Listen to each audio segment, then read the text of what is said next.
radio. You got another unit coming up behind you, and one oncoming as well, if everybody's tracking. 10-4, we're going right over you now. To the line, guys.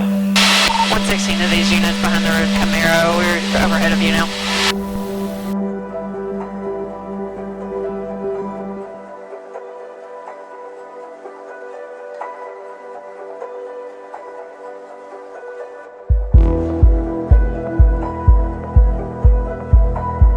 I am the lieutenant of the Specialized Response Division, and I currently oversee a bunch of really cool units. So one of the units that I oversee is the air support unit, so the helicopters back here that we have. We have several pilots and also drone operators within our division, so that's pretty cool, bringing the drones back in. And I also oversee our hostage negotiations. I'm the commander over that team. I have the motorcycle cops, the DUI squad, traffic investigators, so those are the detectives that go out to fatal collisions and near fatal collisions in the city of Tucson. I also have our rapid response team, which is search and rescue, and then our mobile field force team, which is the riot squad.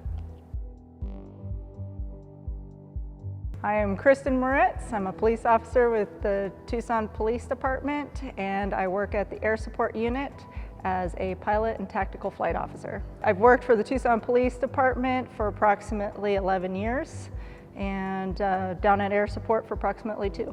My why started when I was probably in elementary school. We lived in a one-room schoolhouse out at Apache. It's a little town. My parents were teachers out there, and one of the things they would have Cochise County Sheriff's Department would come out, or I think it was Cochise County, but one of the departments would come out. They even brought their helicopter, they brought their drug dogs, and I just was fascinated by the mere presence that the police officers brought. And from there, it kind of sparked into high school. When I came to high school here in Tucson, we had an opportunity to search in different career fields, and one of them was I always had this want for police work. I actually went to school to become a police officer. This is something that I've always dreamed of doing, and when I was in high school I really decided, like, this is my dream, this is my passion. I want to help people and chase bad guys down and put them in cuffs. So at 22 years old I became a cop and have enjoyed every minute of it. I had a ride-along before I became a cop, and it was specifically here with the Tucson Police Department down on the south side, and it was a very lively evening. We went to a shooting, we went to a stabbing. The officer that I was riding with got into a foot chase, and being young, I wanted to be like super active. I never thought I would be in an office just doing paperwork and on a computer. So I was really lucky to have that opportunity and to do some really fun stuff in my career. I had a couple opportunities to do ride-alongs with Marana Police Department, and from there I just kind of fell in love with it. But then when I told my family that's what I wanted to do, that was my passion, I was kind of told, you know, no, girls don't really do that. Don't you want to do hair or nails? Something a little more fitting for you. And at the time I kind of brushed it off, but as time progressed, I thought, no, that's really, I want to show you that I can do it. Well, as life caught up, you know, in adult work, I went into the casino industry, ultimately started a family while I was working at the casino. And when I had my two babies, my two baby boys at the time, I just thought I wanted to do something that represented myself well and be an example for them. And I didn't think working in the casino industry was really that job. So I applied to the Tucson Police Department because when I think about what that would look like, I thought of being a police officer. What I like about being a police officer is, and pretty much with air support, is every day is a new day. There's really nothing that I never walk into the same thing each and every day. And being down at air support, I love being available to work the entire city, not just a certain area of town. So today I'm wearing an air support shirt, but I also have hostage shirts. I also have motor polos. I show them all equal love. So today I've been at 3 different offices and I've spoken with 4 of my different units, and it's, you know, day-by-day basis depending on what's happening in the city. So today I've dealt with a protest this morning that we had where I sent out our rapid response team to go out and take a look at it. And then afterwards, we had a big special event going on in the cemetery for Dia de los Muertos. So I had another team go in and interact with the community on that event. And then I come out and hang out with the pilots at air support in the hangar where we are now for the second part of my shift, getting some new equipment, much needed new equipment for them. So that was my day today.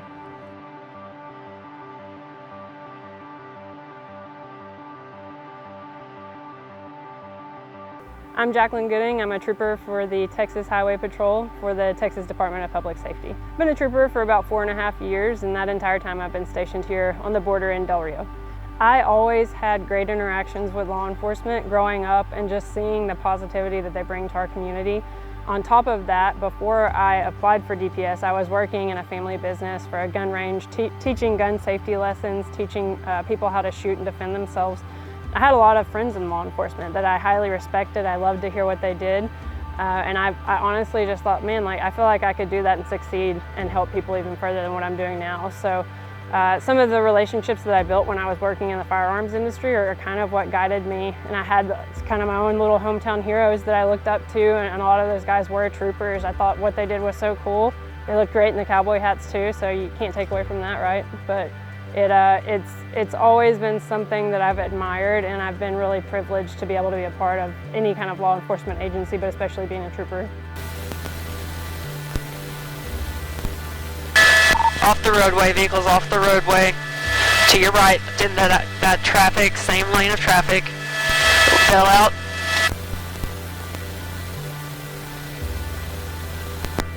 It's 10-4, bail out, US 57 near the 388 mile marker.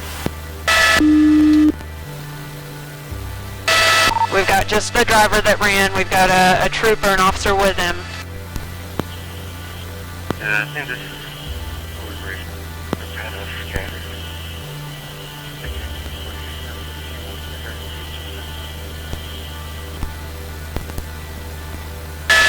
Alright, we got troops surrounding him. Be careful, guys.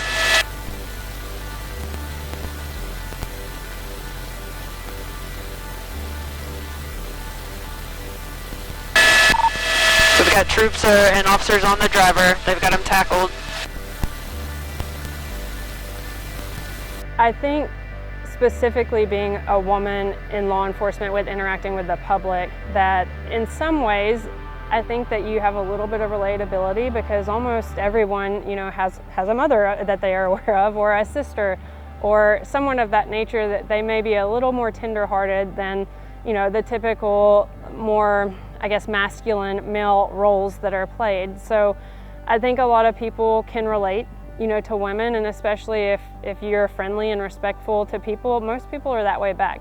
I would say that's a generality even with males, that if we're friendly, like males are friendly to males, they'll get that back. But specifically being a woman, I do think that it tends to be relatable, and a lot of people, especially men, are protective of women for the most part. And I would say as a generality on even arrest, I think there have been cases where I've been treated maybe a little bit more kindly or more respect because of that. Being a female officer in law enforcement has evolved over the last 15 years. I would say when I was a younger officer, it was different back then, and you definitely had to prove yourself a lot more. It's that old school mentality where, you know, you had to get into fights, you had to get into foot chases, take as many calls as possible. And we noticed over the years that women bring a completely different dynamic to the profession, and that's super important. And I think law enforcement in general realized that. And at that time, we started recruiting more women, started going to different events and telling younger females and people that have been around for a while in professions, hey, look, you can do this. It doesn't matter what size you are. It doesn't matter how old you are. But if this is something you want to do, like, we're here for you. We're going to support you. As a woman going into law enforcement, I think naturally you're going to feel a little hesitation. You're going to wonder, like, is it going to be affected in a negative way? Am I going to be held back from things because I'm a woman? And I can tell you from my personal experience, I've never felt that. If anything, I feel like a lot of my successes are things that I've used from a female perspective, things that were benefits as being a female in law enforcement. And in DPS specifically, we've seen many of our leaders and some of our up and coming positions and a big push because we want women in law enforcement to have diversity, not only with males and females, but different races, different religions, different backgrounds. Are you military, are you civilian? Having all of us work together as a team is only a pro. It's never a con when you can get more perspectives than just one. So DPS definitely recognizes that. I think there is a big push in law enforcement recognizing what a benefit is to have women in law enforcement. This department, if anything, has taught me that change is inevitable. They've always been changing. If we're not changing, we're not growing, right? And so when it comes to police work, you will see change happen in the department. Some of it I agree with, some of it I don't agree with, but it's bound to happen. I will say that 15 years into it, I still enjoy my job. I love going to work every day, getting involved into something new. I work around great people. Yeah, waking up, 3 hours into your deep sleep, you have to go out to a homicide suspect who's barricaded and you have to have negotiators go and talk him out. Yeah, I'm not thrilled about that. That's not like the highlight of my day, but it's part of the job, right? But I will say every day when I wake up, I actually am legitimately excited to come to work, even though I might be tired.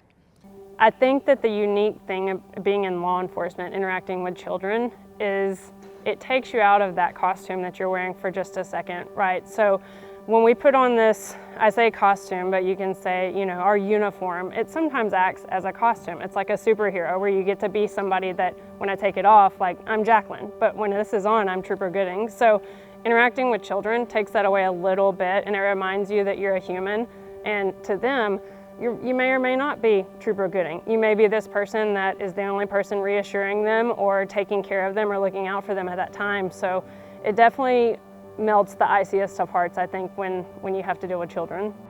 I think the biggest changes in my personal life, having a little bit more concern. My child wants to go out into the city. We live in the city limits, and he wants to be able to walk by himself, take the city bus. He wants to go to places like skate country, both my children. Or on Halloween night, hey mom, there's a party. As a teenager, being in high school, he wants to do that. Seeing what I've seen, especially the rapid, violent growth happen over the last, I would say, 8 years, it's hard not to allow them to grow into that, not want to just protect them, but to know that I've got to give them some of that freedom. But I think technology also, it can be evil, but also good at the same time, is I can also keep track of them too through that. So it's pretty nice. I've worked several really bad wrecks where children were involved and even innocent adults, where you're able to help families get through situations that they didn't deserve to be in because they were completely innocent bystanders that were impacted in a terrible, terrible way because of selfishness of the human smuggling trade, because that's what it is. So there's so many stories that we have here, even specifically as a border issue, where we do get to help people on a daily basis, and you're right, they are forgotten about a lot of the time. Getting shot at several times, to having officers that you work with, that you care about, get severely hurt in line of duty. High-speed chases on the freeway going 120 miles an hour that lead into big crashes. That happened pretty new in my career. And in that high-speed chase, we actually pit the vehicle and did the maneuver, and the suspect was able to spin out and rammed my patrol car head-on in the collision. So saw the light kind of flash before my eyes, and it was a little scary. I think for us, a lot of those stories of kind of our hey, we saved this person, we helped this person, a lot of us don't even want to share those stories out of the fear of being thought of as like cocky or big-headed or whatever, trying to speak highly of ourselves. I think that most people in law enforcement are pretty hard on themselves. Even though you're grinding through call to call to call and everyone is short-staffed, just remember there's light at the end of the tunnel. These waves come all the time. I've seen them throughout my career. It's going to get better. Know that the public does care. They do support you. even though you hear otherwise from the small percent that don't. Just know that you go in every day, you work as hard as you can, and you are truly impacting people's lives. When my children look at me, when my parents look at me, my friends and family, and when I look at myself, that I know that my character is just held to a high standard. You can do whatever you want to do. If you want to do any profession, I don't care what it is, just know that if you work hard and you dedicate your time to it, you are going to have women support you. You're going to have whatever you're working for, to be honest with you. Like, you will have people support you. We're really lucky that there's a lot more women applying for law enforcement jobs right now, so I can speak in that regards, but I'm telling you, just go forth, put in all the effort. It doesn't matter your size, it doesn't matter your age, but like, go forth 100%, you got it. Thanks for watching this episode of Great American Warriors, featuring the women of America who are serving all Americans, both overseas as well as right here at home. Don't forget to subscribe so that you can know when new episodes are released. If you or someone you know is a great American warrior, message us today to be considered for an upcoming episode.